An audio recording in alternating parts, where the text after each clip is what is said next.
എല്ലാ പ്രിയപ്പെട്ടവർക്കും പുതിയൊരു ക്ലാസ്സിലേക്ക് സ്വാഗതം. ഇന്ന് നമ്മൾ ഡിസ്കസ് ചെയ്യാൻ പോകുന്നത് കോറിലേഷനെ കുറിച്ചാണ്. അസസ്മെൻറ്റിലെ ഏറ്റവും അവസാന ഭാഗത്തെ ഒരു പ്രധാനപ്പെട്ട ഭാഗമാണ് കോറിലേഷൻ. കോറിലേഷൻ എന്ന് കേൾക്കുമ്പോൾ തന്നെ നമുക്ക് മനസ്സിൽ വരുന്നത് അല്ലെ, രണ്ട് വസ്തുക്കൾ തമ്മിൽ എന്തെങ്കിലും ബന്ധമുണ്ടോ, അല്ലെങ്കിൽ രണ്ട് വേരിയബിൾസ് തമ്മിൽ എന്തെങ്കിലും റിലേഷൻഷിപ്പ് ഉണ്ടോ, അത് കോറിലേറ്റഡ് ആണോ തുടങ്ങിയിട്ടുള്ള കാര്യങ്ങളാണ് പ്രധാനമായിട്ടും കോറിലേഷൻ എന്ന് പറയുമ്പോൾ നമുക്ക് മനസ്സിൽ വരുന്നത്. അപ്പോൾ നമുക്ക് നോക്കാം എന്താണ് correlation. Correlation is the statistical measure that indicates the degree and direction of relationship between two variables. രണ്ട് വേരിയബിൾസ് തമ്മിൽ എന്തെങ്കിലും ബന്ധമുണ്ടോ, വളരെ സിമ്പിൾ ആയിട്ട് പറഞ്ഞാൽ രണ്ട് വേരിയബിൾസ് തമ്മിൽ എന്തെങ്കിലും ബന്ധമുണ്ടോ എന്നുള്ളതാണ് കോറിലേഷൻ എന്നുള്ളതുകൊണ്ട് അർത്ഥമാക്കുന്നത്. അതിൻ്റെ degree and direction of relationship, അതിൻ്റെ ഡിഗ്രി, അത് എത്രത്തോളം ബന്ധമുണ്ട്, അതിൻ്റെ ഡയറക്ഷൻ, അത് പോസിറ്റീവ് ആണോ നെഗറ്റീവ് ആണോ, ഒരു വേരിയബിൾ കൂടുന്ന സമയത്ത് മറ്റേ വേരിയബിൾ കുറയുകയാണോ ചെയ്യുന്നത്, അതോ ഈ വേരിയബിൾ കൂടുന്ന സമയത്ത് മറ്റേ വേരിയബിളും കൂടുകയാണോ ചെയ്യുന്നത്, അതാണ് ഡയറക്ഷൻ. അത് എത്രത്തോളം കൂടുകയും എത്രത്തോളം കുറയുകയും ചെയ്യുന്നുണ്ട്, അതാണ് അതിൻ്റെ ഡിഗ്രി. ഇതിനെ രണ്ടിനെയും വെച്ചുകൊണ്ട് അതിൻ്റെ റിലേഷൻഷിപ്പ് കാണുന്നതിനെയാണ്, അത്തരത്തിൽ നമ്മൾ അങ്ങനെ റിലേഷൻഷിപ്പ് കണ്ടുപിടിക്കുന്ന ഒരു സ്റ്റാറ്റിസ്റ്റിക്കൽ മെത്തേഡിനെയാണ് നമ്മൾ എന്ത് വിളിക്കുന്നത്, കോറിലേഷൻ എന്ന് വിളിക്കുന്നത്. മനസ്സിലായിട്ടുണ്ടാവും എന്ന് വിചാരിക്കുന്നു. വളരെ ലളിതമായിട്ട് പറഞ്ഞാൽ രണ്ട് വേരിയബിൾസ് തമ്മിൽ റിലേഷൻഷിപ്പ് ഉണ്ടോ ഇല്ലയോ എന്ന് നോക്കാൻ വേണ്ടിയിട്ടാണ് നമ്മൾ കോറിലേഷൻ യൂസ് ചെയ്യുന്നത്. അതിനൊരു എക്സാമ്പിൾ കൊടുത്തിട്ടുണ്ട്, സ്റ്റഡി ടൈം ആൻഡ് മാർക്സ് അല്ലേ. ഇപ്പോൾ പോസിറ്റീവ് ആണെങ്കിൽ, പോസിറ്റീവ് കോറിലേഷൻ ആണെങ്കിൽ സ്റ്റഡി ടൈം കൂടുന്നതിനനുസരിച്ച് ആ കുട്ടിയുടെ അക്കാഡമിക് അച്ചീവ്മെന്റ് കൂടുന്നുണ്ട്, അല്ലെങ്കിൽ ആ കുട്ടിയുടെ മാർക്ക് കൂടുന്നുണ്ട്. അത് നമുക്കൊരു എക്സാമ്പിൾ ആയിട്ട് പറയാം. ഓക്കെ, കോറിലേഷന്റെ പ്രധാനപ്പെട്ട 5 ടൈപ്സ് ആണ്. Positive correlation, negative correlation, zero correlation, perfect positive correlation, perfect negative correlation. അപ്പോൾ ഇത് ഓരോന്നും എന്താണെന്ന് നോക്കാം. Positive and negative correlation. എന്താണ് പോസിറ്റീവ് കോറിലേഷൻ എന്ന് പറഞ്ഞാൽ, increase in one variable leads to increase in another. ഒരു വേരിയബിൾ കൂടുമ്പോൾ സ്വാഭാവികമായിട്ടും എന്ത് സംഭവിക്കുന്നു, മറ്റേ വേരിയബിളും അതിനനുസരിച്ച് അതിന് പാരലലായിട്ട് എന്ത് ചെയ്യും, കൂടുന്നു. ഒരു എക്സാമ്പിൾ കൊടുത്തിട്ടുണ്ട്, സ്റ്റഡി ടൈം ആൻഡ് മാർക്സ്. നമ്മൾ നേരത്തെ പറഞ്ഞ പോലെ തന്നെ കുട്ടി എത്രത്തോളം ഹാർഡ് വർക്ക് ചെയ്ത് പഠിക്കുന്നുണ്ട്, കുട്ടി എത്രത്തോളം എഫേർട്ട് എടുത്ത് പഠിക്കുന്നുണ്ട്, അതിനനുസരിച്ച് ആ കുട്ടിയുടെ അക്കാഡമിക് അച്ചീവ്മെന്റ് അല്ലെങ്കിൽ ആ കുട്ടിയുടെ മാർക്സ് കൂടുന്നു. അപ്പോൾ പ്രധാനമായിട്ടും നമ്മൾ ഈ എഡ്യൂക്കേഷണൽ സ്ട്രക്ചറിൽ കോറിലേഷൻ വളരെ ഇമ്പോർട്ടൻ്റ് ആണ്. കാരണം കുട്ടിയുടെ ഇൻ്റലിജൻസും കുട്ടിയുടെ അക്കാഡമിക് അച്ചീവ്മെൻറ്റും തമ്മിൽ എന്തെങ്കിലും ബന്ധമുണ്ടോ, റിലേഷൻഷിപ്പ് ഉണ്ടോ, കുട്ടിക്ക് കൊടുക്കുന്ന മോട്ടിവേഷനും കുട്ടിയുടെ അക്കാഡമിക് അച്ചീവ്മെൻറ്റും തമ്മിൽ എന്തെങ്കിലും റിലേഷൻഷിപ്പ് ഉണ്ടോ, ഇങ്ങനെയുള്ള ഒരുപാട് റിസർച്ചുകൾ എഡ്യൂക്കേഷണൽ സെക്ടറിൽ അനിവാര്യമാണ്, ആവശ്യമാണ്. അപ്പോൾ സ്വാഭാവികമായിട്ടും കോറിലേഷൻ പോലെയുള്ള സ്റ്റാറ്റിസ്റ്റിക്കൽ മെത്തേഡ്സ് നമ്മൾ യൂസ് ചെയ്യുന്നുണ്ട്. ഓക്കെ, അപ്പോൾ പോസിറ്റീവ് കോറിലേഷൻ എന്ന് പറഞ്ഞാൽ ഒരു വേരിയബിൾ കൂടുന്ന സമയത്ത് അതിന് പാരലലായിട്ട് തന്നെ എന്ത് ചെയ്യുന്നു, മറ്റേ വേരിയബിളും കൂടുന്നു. സ്റ്റഡി ടൈം കൂടുമ്പോൾ സ്വാഭാവികമായിട്ടും മാർക്സും കൂടുന്നു കുട്ടിയുടെ. എന്നാൽ നെഗറ്റീവ് കോറിലേഷനോ, increase in one variable leads to decrease in another. ഒരു വേരിയബിൾ കൂടുന്ന സമയത്ത് സ്വാഭാവികമായിട്ടും എന്ത് സംഭവിക്കും, മറ്റേ വേരിയബിൾ കുറയുന്നു. ഒരു എക്സാമ്പിൾ കൊടുത്തിട്ടുണ്ട്, സ്പീഡ് ആൻഡ് ട്രാവൽ ടൈം. നമുക്കൊരു 100 കിലോമീറ്റർ പോകാനുണ്ടെന്ന് വിചാരിക്കാം. നമ്മുടെ വാഹനത്തിന്റെ സ്പീഡ് കൂടുന്തോറും ആ 100 കിലോമീറ്ററിന്റെ ട്രാവൽ ചെയ്യാൻ എടുക്കുന്ന സമയം എന്ത് ചെയ്യും, കുറഞ്ഞു വരും. അങ്ങനെ തന്നെയാണല്ലോ. അപ്പോൾ വാഹനത്തിന്റെ സ്പീഡ് കൂടുന്തോറും ട്രാവലിംഗ് ടൈം എന്ത് ചെയ്യുന്നു, കുറയുന്നു. ഒരു വേരിയബിൾ കൂടുമ്പോൾ സ്വാഭാവികമായിട്ടും മറ്റേ വേരിയബിൾ എന്ത് ചെയ്യുന്നു, കുറയുന്നു. അപ്പോൾ അതാണ് നെഗറ്റീവ് കോറിലേഷൻ എന്ന് പറയുന്നത്. Next, zero correlation. No relationship exist between two variables. ഒരു വേരിയബിൾ കൂടുകയോ കുറയോ ചെയ്യുകയോ എന്തായിക്കോട്ടെ, മറ്റേ വേരിയബിളുമായിട്ട് യാതൊരു ബന്ധവും ഉണ്ടാവില്ല, ഒരു റിലേഷൻഷിപ്പും ഇല്ല. ഒരു എക്സാമ്പിൾ നോക്കിയാൽ, ഷൂ സൈസ് ആൻഡ് ഇന്റലിജൻസ്. ഒരാളുടെ ഷൂവിന്റെ സൈസും അയാളുടെ ഇന്റലിജൻസും തമ്മിൽ എന്തെങ്കിലും ബന്ധമുണ്ടോ, യാതൊരു തരത്തിലുള്ള ബന്ധവുമില്ല. അതേപോലെ തന്നെ ഒരാളുടെ ബ്ലഡ് ഗ്രൂപ്പും ഒരാളുടെ എക്സാമിന്റെ മാർക്കും തമ്മിൽ എന്തെങ്കിലും ബന്ധമുണ്ടോ, ഒരു തരത്തിലുള്ള ബന്ധവുമില്ല. അപ്പോൾ അങ്ങനെയുള്ള രണ്ട് വേരിയബിളും സെപ്പറേറ്റ് ആയിട്ട്, രണ്ട് വേരിയബിളും യാതൊരു തരത്തിലുള്ള ബന്ധവും ഇല്ലെങ്കിൽ അതിനെയാണ് നമ്മൾ എന്ത് വിളിക്കുന്നത്, സീറോ കോറിലേഷൻ എന്ന് വിളിക്കുന്നത്. ഇപ്പോൾ നമ്മൾ പോസിറ്റീവ് കോറിലേഷൻ ഒരു എക്സാമ്പിൾ പറയുകയാണെങ്കിൽ, അഡ്വർടൈസ്മെന്റ് കൂടുന്ന സമയത്ത് സ്വാഭാവികമായിട്ടും എന്ത് ചെയ്യും, വിൽപ്പന കൂടും. ഒരു പ്രോഡക്റ്റിന്റെ അഡ്വർടൈസ്മെന്റ് കൂടുമ്പോൾ സ്വാഭാവികമായിട്ടും അതിന്റെ സെയിൽ കൂടും. അതേപോലെ തന്നെ നെഗറ്റീവ് കോറിലേഷൻ വേറൊരു എക്സാമ്പിൾ പറയുകയാണെങ്കിൽ, നമ്മൾ പ്രാക്ടീസ് കൂടുന്തോറും സ്വാഭാവികമായിട്ടും എന്ത് കുറയും, എറേഴ്സ് വരാനുള്ള ചാൻസ് കുറയും, മിസ്റ്റേക്സ് വരാനുള്ള ചാൻസ് കുറയും. അതേപോലെ തന്നെ ഒരു സാധനത്തിന്റെ പ്രൈസ് കൂടുന്ന സമയത്ത്, ഇപ്പോൾ ഡിമാൻഡ് തിയറി ഒക്കെ പറയുന്നത് എന്താണ്, ഒരു നെഗറ്റീവ് കോറിലേഷൻ ആണ്. ഒരു സാധനത്തിന്റെ പ്രൈസ് കൂടുന്ന സമയത്ത് സ്വാഭാവികമായിട്ടും അതിന്റെ നീഡ് അല്ലെങ്കിൽ ഡിമാൻഡ് എന്ത് ചെയ്യുന്നു, കുറയുന്നു. അപ്പൊ അങ്ങനെയുള്ള എക്സാമ്പിൾസ് ഒക്കെ ഓർത്ത് വെക്കുക. നെക്സ്റ്റ് ആണ് കോഎഫിഷ്യന്റ് ഓഫ് കോറിലേഷൻ. അതിനെ റെപ്രസെന്റ് ചെയ്യുന്നത് R എന്ന് പറയുന്ന ലെറ്റർ കൊണ്ടാണ്. ഇത് ഡെവലപ്പ് ചെയ്തിരിക്കുന്നത് കാൾ പിയേഴ്സൺ ആണ്. Coefficient of correlation is a numerical value showing the strength and direction of relationship between variables. രണ്ട് വേരിയബിൾസ് തമ്മിലുള്ള ആ ഒരു ഡയറക്ഷൻ, നമ്മൾ നേരത്തെ പറഞ്ഞ കോറിലേഷൻ എത്രത്തോളം സ്ട്രെങ്തേൺ ആണ് എന്ന് നോക്കാൻ വേണ്ടിയിട്ട്, അല്ലെങ്കിൽ അത് അറിയാൻ വേണ്ടിയിട്ടാണ് നമ്മൾ എന്ത് ചെയ്യുന്നത്, കോഎഫിഷ്യന്റ് ഓഫ് കോറിലേഷൻ യൂസ് ചെയ്യുന്നത്.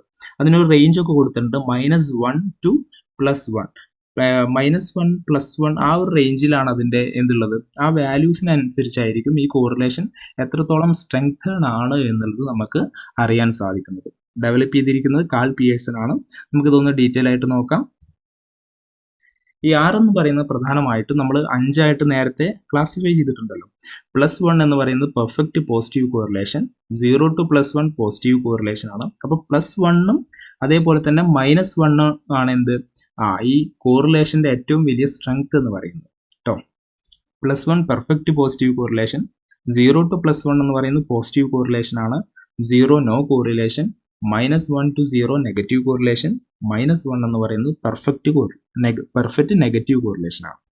ഓക്കെ, എന്താണ് പെർഫെക്റ്റ് പോസിറ്റീവ് കോറിലേഷൻ എന്ന് പറഞ്ഞാൽ? അതിനെ ഡിനോട്ട് ചെയ്യുന്നത് +1 ആണ്. Perfect positive correlation exists when two variables change in the same direction and in the same proportion. രണ്ട് വേരിയബിൾസ് തമ്മിൽ പാരലായിട്ട് സമാന്തരമായിട്ട് സെയിം പ്രൊപ്പോർഷനിലും അതേപോലെ തന്നെ സെയിം ഡയറക്ഷനിലും ആണ് പോകുന്നതെങ്കിൽ സ്വാഭാവികമായിട്ട് നമുക്ക് എന്ത് പറയാൻ സാധിക്കും, അത് പെർഫെക്റ്റ് പോസിറ്റീവ് കോറിലേഷൻ ആണെന്ന് പറയാം. When one variable increases the other also increases perfectly. +1 എന്ന് പറയുന്ന ലെറ്റർ കൊണ്ടാണ് അതിനെ ഡിനോട്ട് ചെയ്യുന്നത്. ഒരു എക്സാമ്പിൾ കൊടുത്തിട്ടുണ്ട്, x is equal to 2, 4, 6, 8. y is equal to 4, 8, 12, 16. അപ്പോൾ ഇത് നോക്കുന്ന സമയത്ത് നമുക്ക് മനസ്സിലാക്കാൻ പറ്റും എന്താണ്, ഈ രണ്ട് വേരിയബിൾസും x എന്ന് പറയുന്ന ഒരു വേരിയബിൾ, y എന്ന് പറയുന്ന മറ്റൊരു വേരിയബിൾ, ഈ രണ്ട് വേരിയബിൾസും പോകുന്നത് എങ്ങനെയാണ്, സെയിം ഡയറക്ഷൻ ആണ്, അതേപോലെ തന്നെ സെയിം പ്രൊപ്പോർഷൻ ആണ്. Here y increases exactly twice as x increases. എക്സും വൈയും ഒരേപോലെ തന്നെയാണ് പോകുന്നത്. ഇതിൻ്റെ ഒരു എഡ്യൂക്കേഷണൽ എക്സാമ്പിൾ ആയിട്ട് നമുക്ക് പറയാൻ സാധിക്കും, if every additional hour of study always results in a fixed increase in marks, the relationship shows perfect positive correlation. ഒരു കുട്ടി പഠിക്കുന്തോറും സ്വാഭാവികമായിട്ടും ആ കുട്ടിയുടെ മാർക്സ് കൂടി വരുന്നു പറഞ്ഞു. അപ്പോൾ ആ കുട്ടി ഓരോ മണിക്കൂറും കൂടുതൽ പഠിക്കുന്നുണ്ടെങ്കിൽ അതിന് പ്രൊപ്പോർഷനേറ്റ് ആയിട്ടാണ് എന്ത് സംഭവിക്കുന്നത്, ആ കുട്ടിയുടെ മാർക്കും കൂടുന്നത് എന്നുള്ളതാണ് ഇവിടെ ഒരു എക്സാമ്പിൾ ആയിട്ട് പറയുന്നത്. Both variables move together in the same direction with 100% consistency. അപ്പൊ രണ്ട് വേരിയബിളും സെയിം പ്രൊപ്പോർഷനിൽ സെയിം ഡയറക്ഷനിലാണ് പോകുന്നത്. അങ്ങനെയാണെങ്കിൽ അതിനെ പെർഫെക്റ്റ് പോസിറ്റീവ് കോറിലേഷൻ എന്നാണ് വിളിക്കുന്നത്. നെക്സ്റ്റ് നമ്മൾ നോക്കാൻ പോകുന്നത് പെർഫെക്റ്റ് നെഗറ്റീവ് കോറിലേഷൻ ആണ്. അതിനെ ഡിനോട്ട് ചെയ്യുന്നത് -1 എന്ന് പറയുന്ന ലെറ്റർ കൊണ്ടാണ്. Perfect negative correlation exist when two variables change in opposite directions and in the same proportion. When one variable increases, the other decreases perfectly. എന്താണ്, ഒരു വേരിയബിൾ കൂടുന്ന സമയത്ത് മറ്റേ വേരിയബിൾ എന്തായിരിക്കും, അതിന്റെ ഓപ്പോസിറ്റ് ആയിരിക്കും. And in the same proportion, ഒരേ പ്രൊപ്പോർഷനിൽ opposite ഡയറക്ഷനിലായിരിക്കും meaning. For example നോക്കുകയാണെങ്കിൽ എക്സ് എന്ന് പറയുന്ന വേരിയബിൾ 1, 2, 3, 4 എന്ന് പറഞ്ഞ് ഇങ്ങനെ കൂടിക്കൊണ്ടിരിക്കുകയാണ്. എന്നാൽ വൈയോ 8, 6, 4, 2 എന്ന് പറഞ്ഞുകൊണ്ട് കുറഞ്ഞുകൊണ്ടിരിക്കുകയാണ്. അപ്പൊ എക്സ് എന്ന് പറയുന്ന വേരിയബിൾ കൂടുന്ന സമയത്ത് y എന്ന് പറയുന്ന വേരിയബിൾ എന്താണ്, കുറയുകയാണ്. അതാണ് ഓപ്പോസിറ്റ് ഡയറക്ഷൻ. എക്സ് കൂടുന്നു, y കുറയുന്നു, ഓപ്പോസിറ്റ് ഡയറക്ഷൻ ആണ്. ആൻഡ് ഇൻ ദ സെയിം പ്രൊപ്പോർഷനിലാണ് എന്ത് ചെയ്യുന്നത്, കൂടുകയും കുറയുകയും ചെയ്യുന്നത്. എക്സ് 1, 2, 3, 4 എന്ന് പറയുന്ന സെയിം പ്രൊപ്പോർഷനിൽ കൂടുന്നു, y 8, 6, 4, 2 എന്ന് പറയുന്ന സെയിം പ്രൊപ്പോർഷനിൽ കുറയുന്നു. Okay, here as X increases Y decreases at a constant rate. ഒരു കോൺസ്റ്റന്റ് റേറ്റിലാണ് എന്ത് ചെയ്യുന്നത്, ഒരു വേരിയബിൾ ഇൻക്രീസ് ചെയ്യുന്നതും മറ്റൊരു വേരിയബിൾ ഡിക്രീസ് ചെയ്യുന്നതും. സോ ഇവിടെ ഡയറക്ഷൻസ് ഓപ്പോസിറ്റും സെയിം പ്രൊപ്പോർഷനിൽ ആണ് എന്നുള്ളത് ഓർത്തിരിക്കുക. ഒരു എഡ്യൂക്കേഷണൽ എക്സാമ്പിൾ പറയുകയാണെങ്കിൽ, as the number of student absences increases academic achievement decreases പ്രൊപ്പോർഷനേറ്റ്ലി. കുട്ടികളുടെ ആബ്സെൻസ് കൂടുന്ന സമയത്ത് സ്വാഭാവികമായിട്ടും അക്കാഡമിക് അച്ചീവ്മെന്റും എന്ത് ചെയ്യുന്നു, പ്രൊപ്പോർഷനേറ്റ് ആയിട്ടാണ് കുറയുന്നത് എന്നുള്ളത് ഒരു എക്സാമ്പിൾ ആയിട്ട് നമുക്ക് പറയാൻ പറ്റും. One variable increases while the other decreases with 100% consistency. ഒരു വേരിയബിൾ കൂടുന്ന സമയത്ത് മറ്റൊരു വേരിയബിൾ കുറയുന്നു. അത് ഓപ്പോസിറ്റ് ഡയറക്ഷനിലായിരിക്കും, പക്ഷെ സെയിം പ്രൊപ്പോർഷനിലായിരിക്കും എന്നുള്ളത് ഓർത്തിരിക്കുക. നമ്മൾ ഈ പറയുന്ന ആറിനെ കോഎഫിഷ്യന്റ് ഓഫ് കോറിലേഷനെ നമ്മൾ ഒന്നും കൂടി ഇപ്പം നമ്മളൊരു പ്രോബ്ലം ഒക്കെ ചെയ്തിട്ട് നമുക്ക് കിട്ടുന്ന വാല്യൂസ് എടുത്ത് നോക്കിക്കഴിഞ്ഞാൽ ഇതേപോലെയുള്ള വാല്യൂസ് ആയിരിക്കും നമുക്ക് കിട്ടുന്നുണ്ടാവുക. അപ്പം നമുക്ക് അതിനെ എങ്ങനെ അതിനെ ഇന്റർപ്രറ്റ് ചെയ്യാം എന്നുള്ളത് നോക്കാം. +1 ആണ് നമുക്ക് കിട്ടുന്നതെങ്കിൽ, 1 ആണ് നമുക്ക് ആൻസർ ആയിട്ട് കിട്ടുന്നതെങ്കിൽ സ്വാഭാവികമായിട്ടും നമ്മുടെ രണ്ട് വേരിയബിൾസ് തമ്മിലുള്ള കോറിലേഷൻ എന്ന് പറയുന്നത് പെർഫെക്റ്റ് പോസിറ്റീവ് കോറിലേഷൻ ആയിരിക്കും. എന്നാൽ 0.75 to 0.99 ആ ഒരു വേരിയബിൾസിനിടയിലാണെങ്കിൽ ഹൈ പോസിറ്റീവ് കോറിലേഷൻ ആണ്.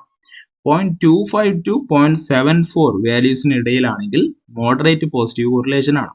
0 ആണെങ്കിൽ നോ കോറിലേഷൻ ആണ്.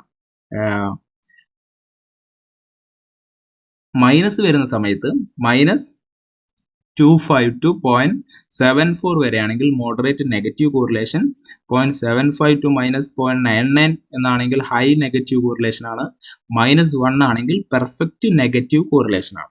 ഓക്കെ, അപ്പോൾ എവിടെയാണ് ഇതിന്റെ ഏറ്റവും കൂടുതലായിട്ട് കോറിലേഷൻ ഏറ്റവും സ്ട്രെങ്തൻ ചെയ്യപ്പെടുന്നത്? +1ലും -1ലും ആണ് എന്നുള്ളത് ഓർത്തിരിക്കുക.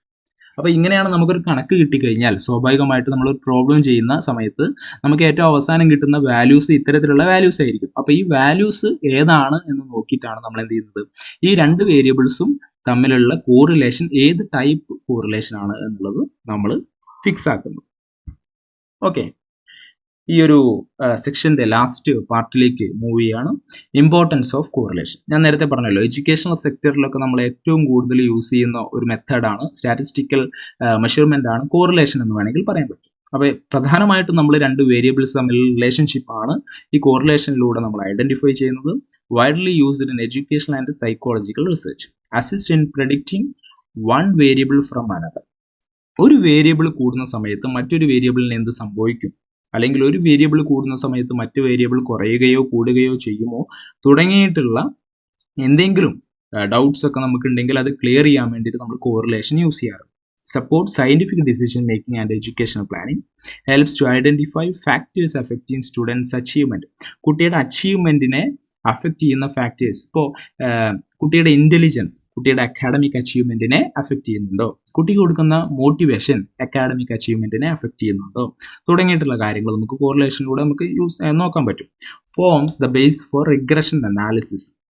സ്റ്റാറ്റിസ്റ്റിക്സിൽ മറ്റൊരു ഭാഗമാണ് റിഗ്രഷൻ അനാലിസിസ്. അപ്പോൾ അതിന് വേണ്ടിയിട്ട് നമ്മൾ കോറിലേഷൻ യൂസ് ചെയ്യാറുണ്ട്. പഠിക്കാനില്ല, പക്ഷെ കോറിലേഷൻ അത് യൂസ് ചെയ്യാൻ റിഗ്രഷൻ അനാലിസിസിന് വേണ്ടിയിട്ട് നമ്മൾ കോറിലേഷൻ യൂസ് ചെയ്യാറുണ്ട്. Useful in determining the validity and reliability of ടെസ്റ്റുകൾ. നമ്മൾ റിസർച്ച് ഒക്കെ നടത്തുന്ന സമയത്ത് നമ്മൾ ടൂളുകൾ ടെസ്റ്റുകളൊക്കെ നമ്മൾ ക്രിയേറ്റ് ചെയ്യാറുണ്ട്. അപ്പോൾ അതിൻ്റെ വാലിഡിറ്റിയും റിലയബിലിറ്റിയും ഒക്കെ നോക്കാൻ വേണ്ടിയിട്ട് നമ്മൾ കോറിലേഷൻ യൂസ് ചെയ്യും. Facilitates data analysis and interpretation in research studies. ഒരു റിസർച്ച് സ്റ്റഡി ആണെങ്കിൽ, ഇപ്പോൾ എഡ്യൂക്കേഷനിൽ തന്നെ ഒരു റിസർച്ച് സ്റ്റഡി ആണെങ്കിൽ കുട്ടിയുടെ ഇന്റലിജൻസും കുട്ടിയുടെ അക്കാഡമിക് അച്ചീവ്മെന്റും തമ്മിൽ എന്തെങ്കിലും റിലേഷൻഷിപ്പ് ഉണ്ടോ എന്നുള്ള കാര്യങ്ങളൊക്കെ നമ്മൾ നോക്കുന്ന സമയത്ത് ആ ഡാറ്റയെ അനലൈസ് ചെയ്യാനും അതേപോലെ തന്നെ ഇന്റർപ്രറ്റ് ചെയ്യാനൊക്കെ നമ്മൾ എന്ത് യൂസ് ചെയ്യുന്നു, കോറിലേഷൻ യൂസ് ചെയ്യുന്നുണ്ട്. ഓക്കെ, അപ്പോൾ കോറിലേഷൻ എന്ന് പറയുന്ന ഒരു ഭാഗമാണ് നമ്മൾ ഡിസ്കസ് ചെയ്തത്. നിങ്ങൾ ഈ പോയിന്റ്സ് ഒക്കെ വായിച്ചു നോക്കുക. എന്തെങ്കിലും ഡൗട്ട്സ് ഉണ്ടെങ്കിൽ നിങ്ങൾ ചോദിക്കണം. കോറിലേഷനിൽ പ്രധാനമായിട്ടും നമുക്ക് നോക്കാനുള്ള ഒരു ഏരിയയാണ് ഇപ്പോൾ കവർ ചെയ്തത്. Okay, thank you.